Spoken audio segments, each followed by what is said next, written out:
Hello, Dr. Flynn. This is Mansoor Farooq again. This is my presentation on sampling in the cloud. I took my mean stack application, my messaging system that I created last time and demoed for you previously, and I brought it to the cloud. This is accessible by you as well, and I'll share the link with you. So first off, let me demo the presentation. So we're here in my mean stack virtual box. However, not that I needed it, but I kept everything here.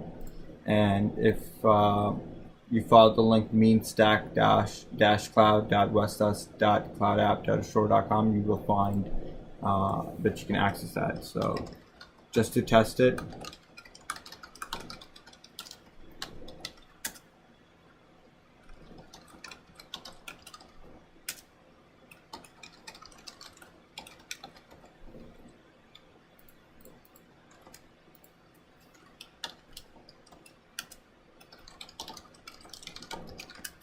and if you access it, you will see all the messages, and you can add any messages that you want as well. So before I get into how I created this, I'll answer some of the questions you've asked. An overview of private versus public cloud. These are based on public clouds are based on shared physical hardware, which is usually owned and operated by a third party. Public clouds are ideal for small and medium-sized businesses or businesses that have fluctuating demands. So scalability is a big plus and a big advantage here. The primary benefits of the public cloud include the speed of which you can deploy IT resources and the ability to pay only for the server resources that you require. By spreading infrastructure costs across a number of users, you can take advantage of a low-cost pay-as-you-go approach. And IT provisioning. And due to the sheer size of public clouds, you can scale computer power up and down as your business demands within a matter of seconds, minutes. Private clouds is an infrastructure dedicated entirely to your business that's hosted either on-site or in a service provider's data center. The private cloud delivers all agility, scalability, and efficiency of the public cloud, but also provides greater levels of control and security, making it ideal for larger businesses with those strict regulations such as handling PII information.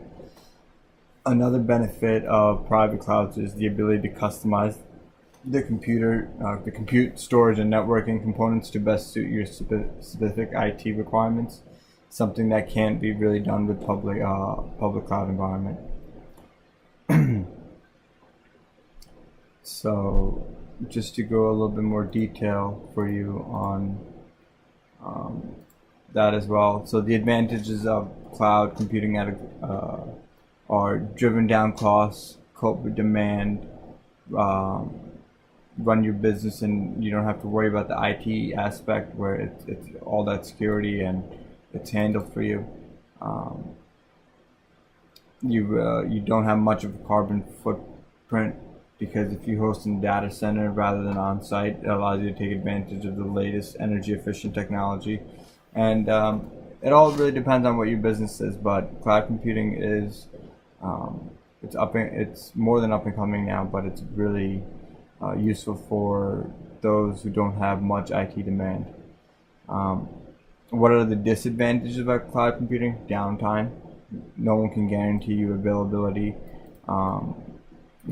Whatever SLA agreement you have with the provider, it's highly unlikely that they'll provide 5 nines availability. Security again becomes an issue. Cloud computing is always, attack vector.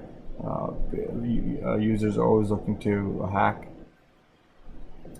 And the cost of cloud computing is another issue.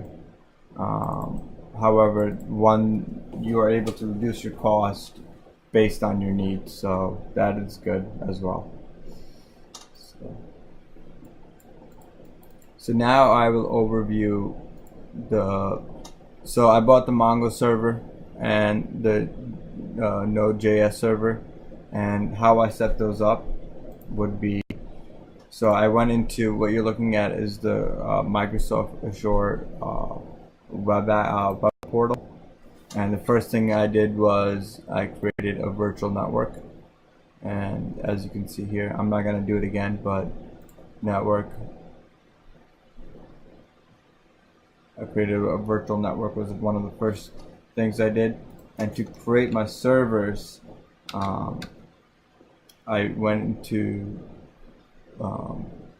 compute, and from there Ubuntu, and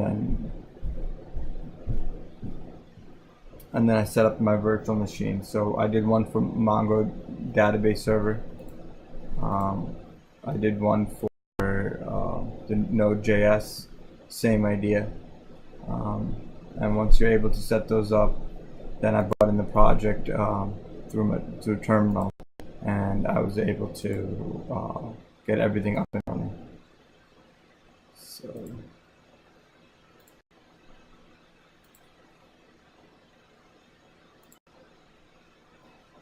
just to show you, so I think we have two terminals open. One terminal is running, so that's the server running in the back, and then the other terminal will show us how to SSH. So new terminal, so SSH Mansoor Farooq at 13.91.89.130. Enter the password.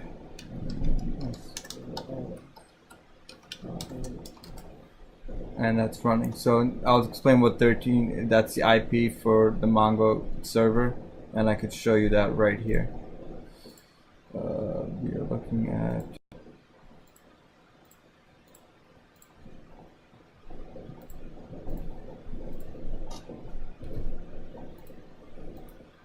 so if you go into the settings for the ones that are created already,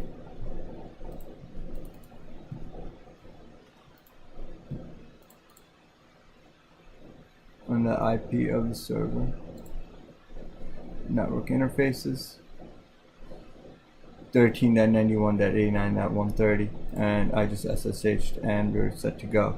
And you could do the same thing for the Node.js, which would be SSH Mansoor Farooq means stack, and do that with the password and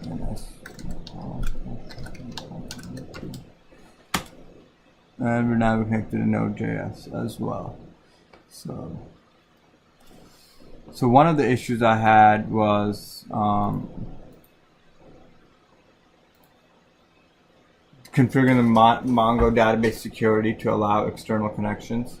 So what I had to do there was I had to edit the config file and change the bind IP to the loopback address, and I got it to work then. So that was one issue I had.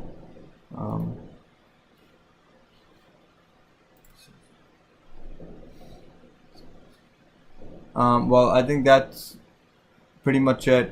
As you can see, I set up my two servers, set up the settings for them, and then following this link, which I'll provide to you, you can actually go test it out yourself. Thank you.